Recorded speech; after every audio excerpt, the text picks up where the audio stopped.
여러분, 당신이 평생 함께한 사람이 평생 당신을 배신해 왔다면 그 사실을 언제 알게 되는 게 나았을까요?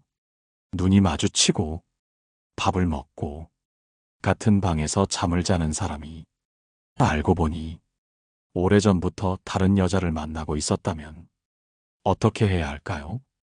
이제 다 늙어 이혼하기도 어려운데 그렇다고 아무렇지 않은 척 눈 감고 살아야 하는 걸까요? 어느 날 제게 한 할머니가 찾아오셨습니다. 68이라는 나이, 남편과는 50해를 넘게 살아온 분이셨지요. 말씀하시더군요. 이제야 알았어요.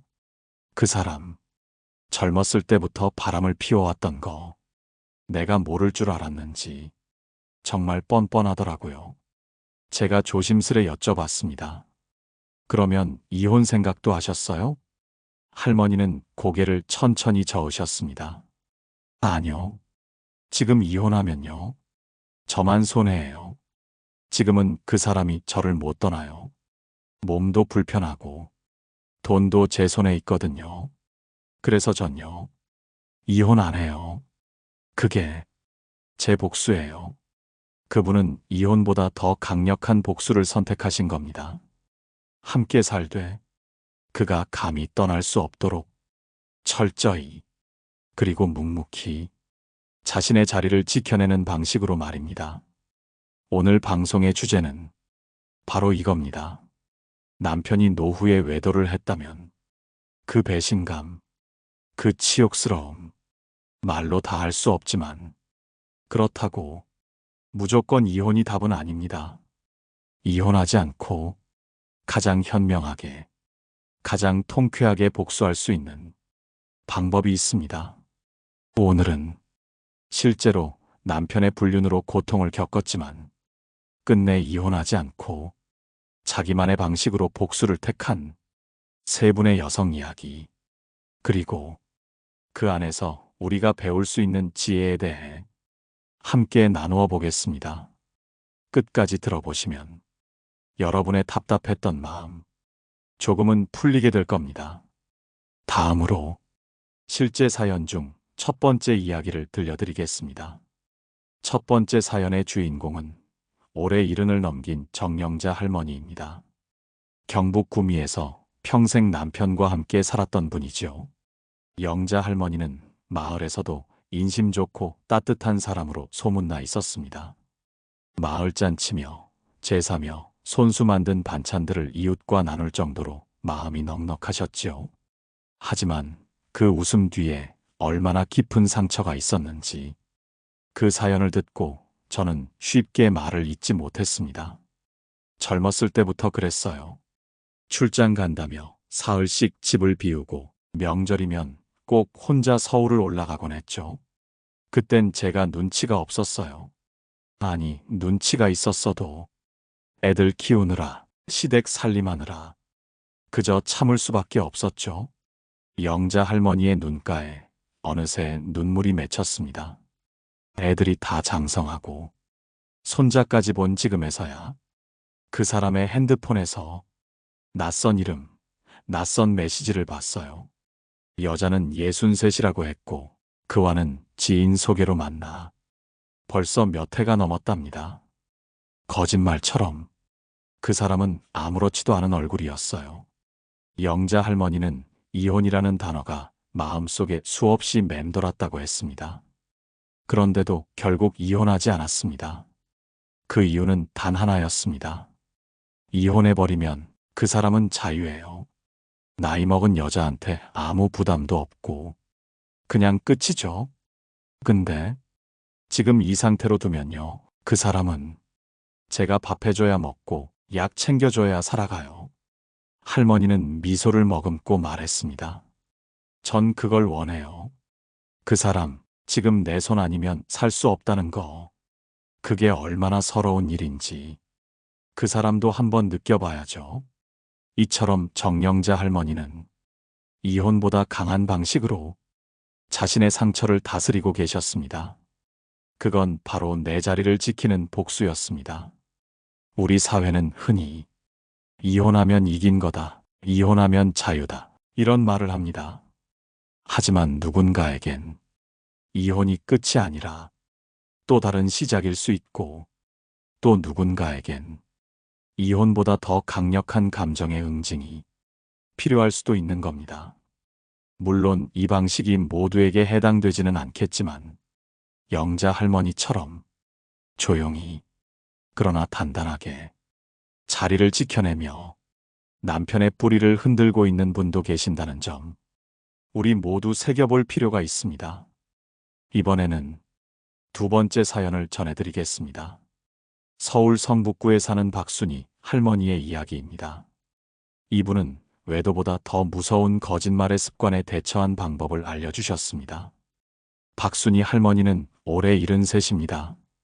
서울 성북구의 오래된 아파트에서 남편과 단둘이 살고 계십니다. 겉으로 보기엔 아무 탈 없는 부부처럼 보이지만 할머니의 마음속에는 남모를 분노와 슬픔이 가득 차 있었죠. 그 사람은 늘 정직한 척을 했어요.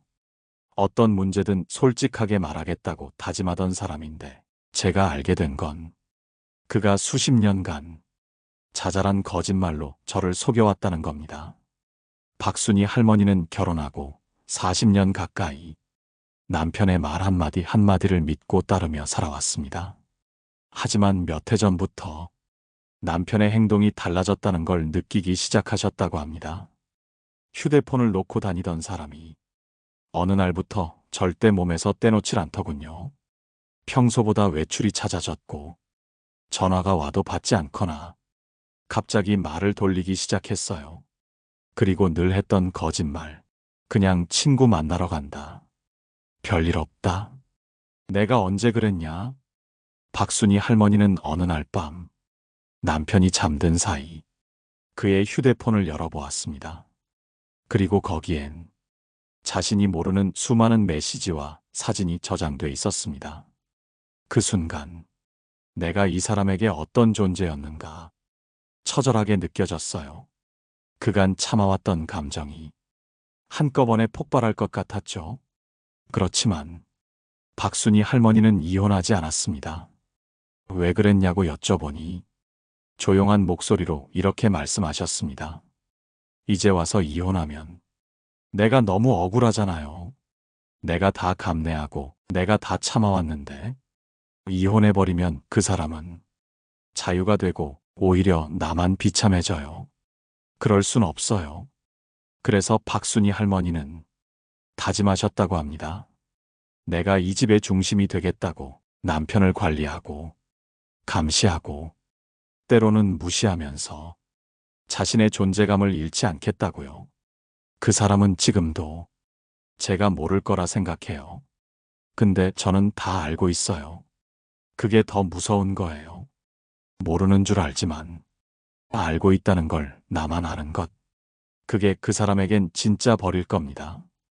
할머니의 말은 복수라는 단어보다 더 강한 감정을 품고 있었습니다.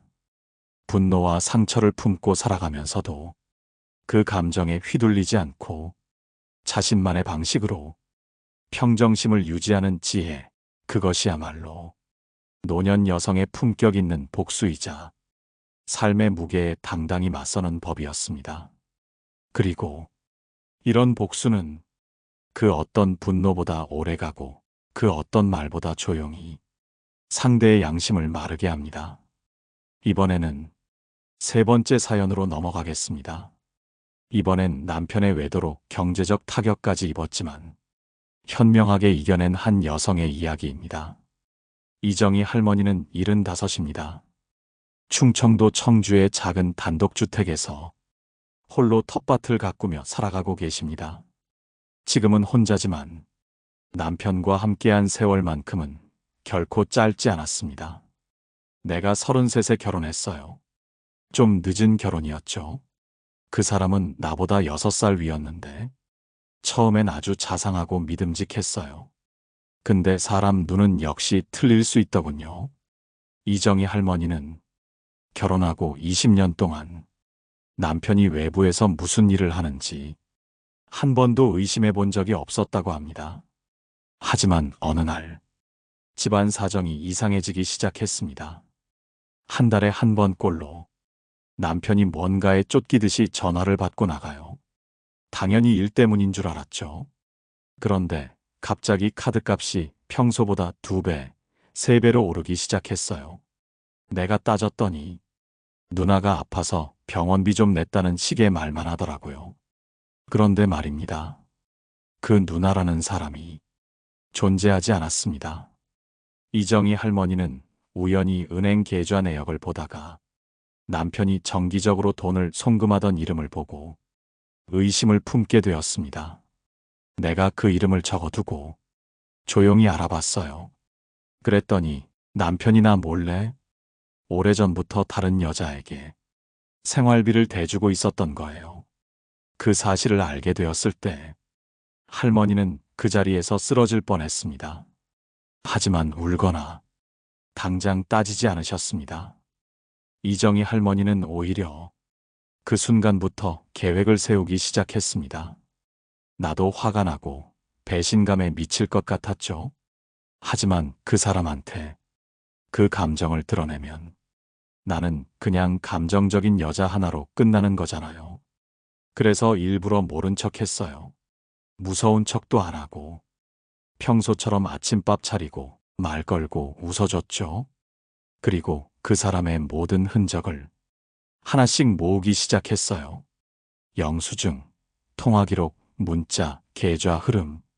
그렇게 6개월간의 자료를 모은 이정희 할머니는 변호사도 만나지 않고 자신의 방식으로 움직였습니다. 가장 먼저 한 일은 공동명의였던 집을 자신 앞으로 정리한 것이었습니다. 내가 그 집을 지켰어요.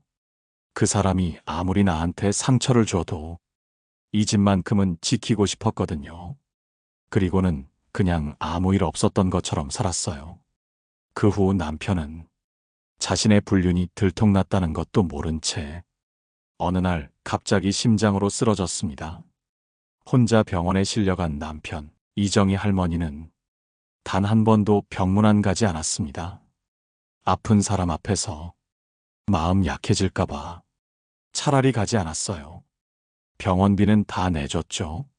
그게 내 마지막 배려였어요.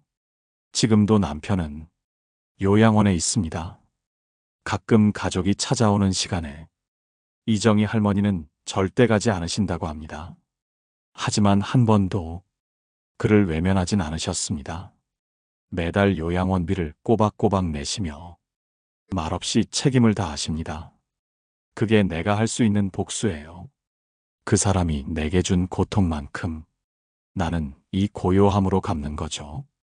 이정희 할머니의 말에는 결코 드러나지 않는 분노가 담겨 있습니다. 그러나 그 분노는 이제 고요하고 단단한 결심으로 바뀌었고 그녀를 지탱하는 힘이 되었습니다. 복수는 때로 가장 조용한 방식으로 이루어집니다. 감정이 아닌 삶의 태도와 품격으로 이어질 때 그것은 오히려 가장 깊은 울림이 되어 상대를 무너뜨리는 법입니다. 이번에는 남편이 죽도록 밉지만 끝까지 곁에 남아 자신의 존재로 복수하고 있는 80 넘은 한 여성의 사연을 나눠보겠습니다. 81의 김봉희 할머니는 서울 종로의 오래된 아파트에 혼자 살고 계십니다. 겉으로 보기엔 평범하고 단정한 노인의 삶처럼 보이지만 그 속에는 아직도 가라앉지 않는 서늘한 감정이 흐르고 있습니다. 나는 죽을 때까지 그 사람을 용서하지 않을 거예요. 김봉희 할머니는 이 말을 담담하게 꺼내셨습니다. 그 어떤 감정도 실리지 않은 듯한 말투였지만 그 안에는 살아온 세월의 아픔과 묵직한 고통이 실려 있었습니다. 김봉희 할머니는 29에 결혼했고 자녀 셋을 낳아 평생을 뒷바라지하며 살아오셨습니다. 남편은 건설업을 하면서 자수성가한 인물로 겉보기엔 성공한 가장이자 이웃들 사이에서도 존경받던 인물이었습니다.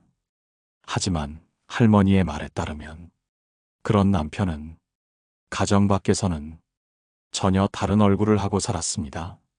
처음 알게 된 건 44쯤 되었을 때예요. 그 사람이 회식이라며 늦게 들어왔는데 지갑에서 이상한 명함이 떨어졌죠. 이름도 없고 그냥 전화번호만 적힌 명함. 그리고 거기에는 분홍색 립스틱 자국이 선명하게 남아 있었어요. 그날 이후 할머니는 남편의 옷을 하나하나 들춰보며 작은 단서들을 모아갔습니다.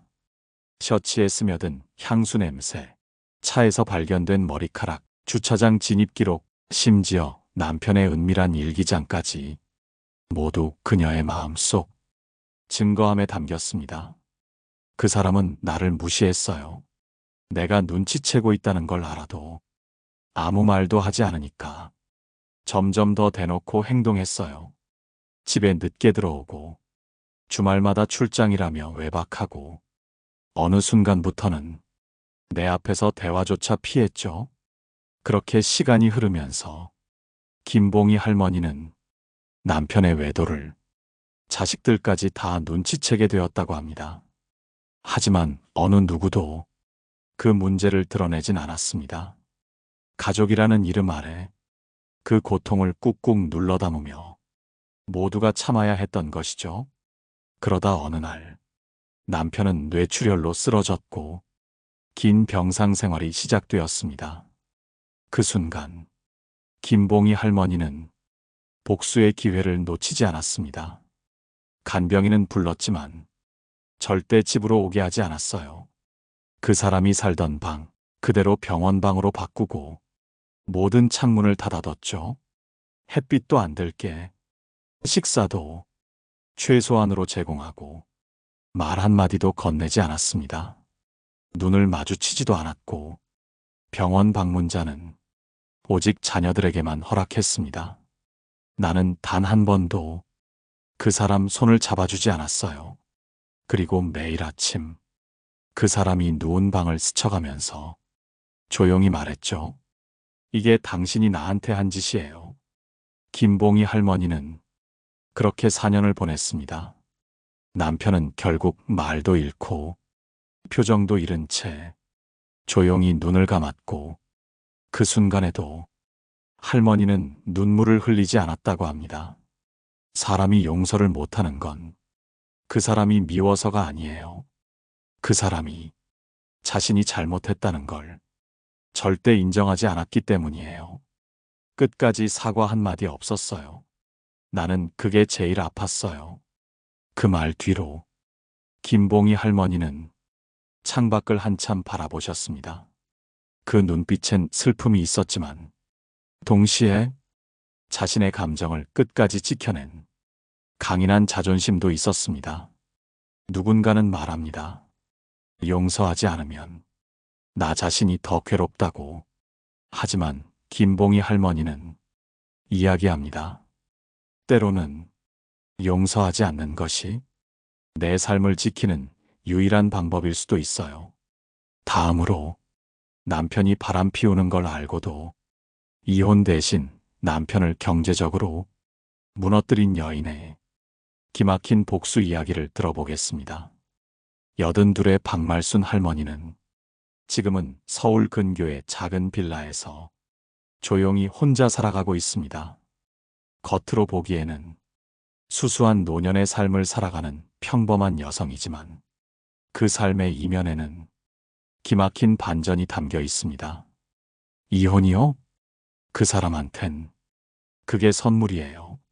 나는 그 사람이 절대로 자유롭게 살게 두고 싶지 않았어요.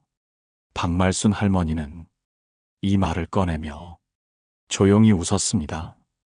그 웃음은 쓴 웃음이면서도 어딘가 단단한 결심이 담긴 자기만의 승리 같았습니다.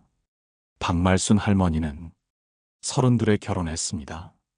그 남자는 당시 작은 인쇄소를 하던 사람이었고 둘 사이에는 아들 둘과 딸 하나가 있었습니다. 겉으로는 평범한 가정이었지만 결혼 5년 차부터 남편의 외도는 서서히 시작됐다고 합니다. 술집에서 일하던 여자였어요. 그때는 내가 어리고 무력했어요. 애들 데리고 어디 도망갈 힘도 없었고, 말해봤자 그 사람은 나를 더욱 바보 취급했죠. 남편은 사업이 잘 되기 시작하자 돈을 마음껏 쓰기 시작했고, 그 돈은 대부분 자기 생활을 꾸미는 데 들어갔다고 합니다. 심지어는 외도 상대에게도 생활비를 지원하기 시작했습니다. 그걸 알았지만 박말순 할머니는 가만히 있었습니다. 그땐 아이들이 어렸기 때문이었습니다.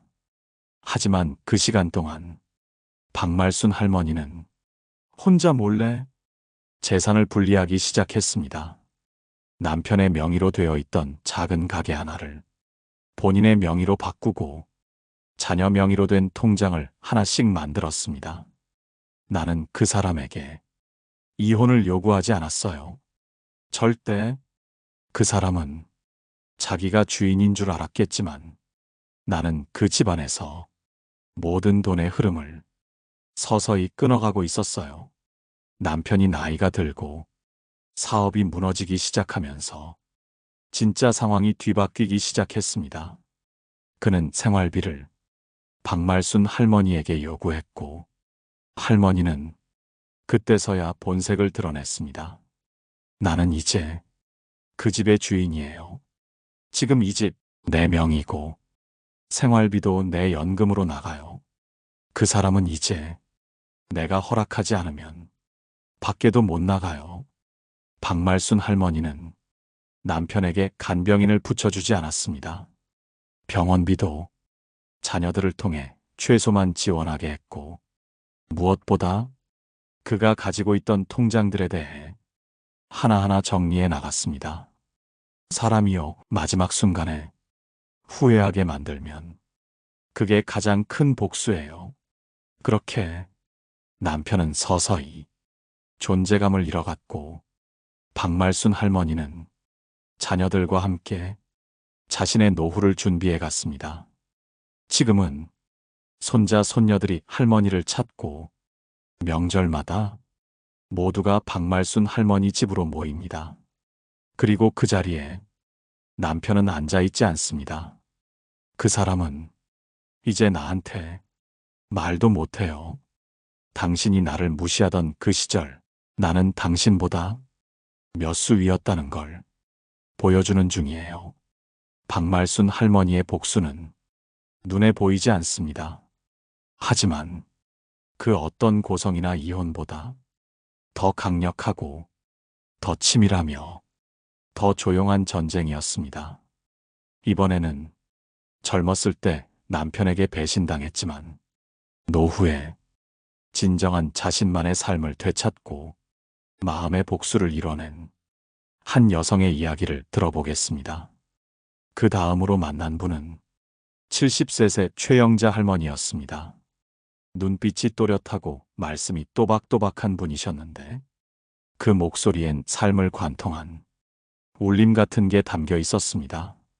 내가 바보 같았어요. 젊었을 땐 그냥 참고 살았어요. 아이들 생각해서 가정 깨질까봐 내가 너무 예민한 건가 싶어서. 근데 그게 아니더라고요. 내가 너무 착했어요. 최영자 할머니는 결혼 생활 내내 남편의 바람을 수차례 겪었습니다. 그럼에도 이혼하지 않았습니다. 그녀는 말합니다. 이혼? 그건 그 사람이 원하던 거였어요. 도망칠 기회를 주고 싶지 않았어요. 끝까지 책임지게 해야 했죠. 그때부터 그녀는 다짐했습니다. 절대 불쌍한 여자로 남지 않겠다고. 그래서 자신을 갈고 닦았습니다. 혼자 미용을 배워 작은 미용실을 열었고, 50 중반엔 혼자 일본으로 연수를 다녀오기도 했습니다. 이제 와서 말하지만 나는 그 사람보다 더 많이 벌었어요. 그 사람은 평생 회사 하나 제대로 못 다녔고, 나는 손님 발길 끊이지 않는 미용실 사장이었어요. 자녀들도 대부분 최영자 할머니 편에 섰습니다. 어릴 때부터 엄마의 수고를 다 보아왔고, 아버지에겐 어쩔 수 없는 거리감이 생겼기 때문입니다. 나는요, 그 사람이 이 집에서 불편하게 살길 바랐어요. 주인 행세는 못하게 내가 주도권을 갖고 내가 선택권을 갖는 집, 그게 나의 복수였어요. 그는 이제 최영자 할머니의 허락 없이는 손주 얼굴도 못 봅니다. 그녀는 남편을 도와주지도 않고 모욕하지도 않습니다. 다만 아주 차갑고 조용하게 그를 지나칩니다. 말하자면 존재를 무시하는 것으로 존재의 의미를 없애버리는 것이죠. 이제야 속이 시원해요. 이혼했다면 그 사람은 아마 자유로웠을 거예요. 근데 지금은 내가 만든 벽 속에서 스스로를 갉아먹고 있죠. 그걸 보는 게 참 통쾌해요. 이것이 그녀의 복수였습니다. 결혼이라는 틀은 유지했지만 사랑도 기대도 내려놓은 상태에서 자기 삶을 찾고 그 틀 안에서 자기 방식대로 살아가는 것. 3명의 여성들이 보여준 복수는 불륜을 맞받아치는 방식이 아니었습니다. 묻지도 따지지도 않고 자기 인생을 갈고 닦고 자신의 품격을 지키며 그 안에서 남편을 무너뜨리는 치밀하고도 품위 있는 복수였습니다. 여러분, 혹시 지금 가슴에 응어리진 고통이 있다면 당장 복수에 눈이 멀기보다 먼저 자신을 돌아보는 건 어떨까요? 자기 인생을 가꾸고 스스로 존중하며 천천히 그러나 분명하게 되갚는 삶. 그게 가장 강한 방식일지 모릅니다. 철학자 세네카는 말했습니다. 진짜 복수는 상대방이 너 없이도 살 수 없음을 알게 되는 것이다. 오늘 방송이 마음속 오래된 고통에 작은 빛 하나 건넬 수 있었길 바랍니다. 여러분의 이야기 댓글로 함께 나눠주세요. 그리고 이 방송이 위로가 되셨다면 구독과 좋아요도 부탁드립니다. 다음 시간에는 더 깊고 따뜻한 이야기로 여러분 곁에 찾아오겠습니다. 감사합니다. 노후에 빛나는 지혜였습니다.